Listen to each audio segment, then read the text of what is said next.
Alors ici, nous sommes à Fashion Green Hub. Nous sommes au 139 rue des Arts, usine Roussel, où est installée notre association qui promeut l'innovation écologique dans la filière mode et habillement.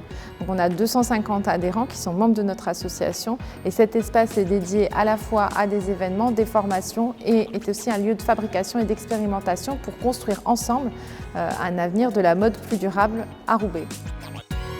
Notre territoire a une histoire toute particulière. Il n'y a pas un endroit sur notre territoire qui ne témoigne pas de ce passé florissant. Donc aujourd'hui, il y a une nouvelle page de l'histoire justement à inventer ensemble et on a pensé que c'était bien de le faire à partir d'ici, mais nos membres viennent de toute la France puisqu'on a des grandes entreprises françaises qui ne sont pas du tout basées dans la région des Hauts-de-France et qui viennent de partout en France, qui sont adhérents et tout un vivier aussi de créateurs et d'experts qui nous ont rejoints depuis plusieurs années. En l'espace d'un an, grâce à un groupe de travail réunissant 20 enseignes, nous avons réussi à réduire de près de 30% les emballages plastiques utilisés dans la chaîne d'approvisionnement.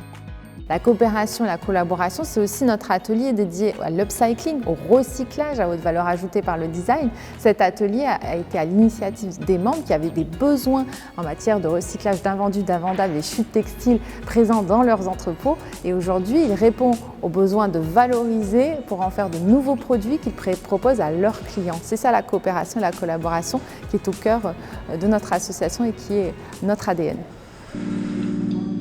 Moi, je crois que Roubaix peut être vraiment au cœur de cette transformation d'une filière très importante en France qui emploie plus que l'industrie automobile dans notre pays, donc c'est très important. Et on le voit que finalement, nous pouvons être cet épicentre dans le dire et dans le faire. C'est ce que je souhaite pour l'avenir.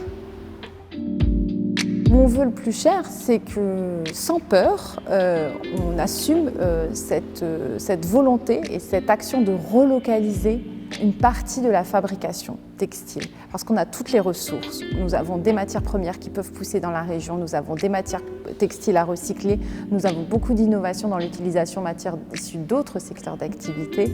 Et grâce à ça, nous pourrions imaginer vraiment une filière intégrée, locale, créatrice d'activités et qui donnerait l'exemple de ce que peut être une économie qui se réinvente et qui se régénère et qui régénère les écosystèmes et la biosphère.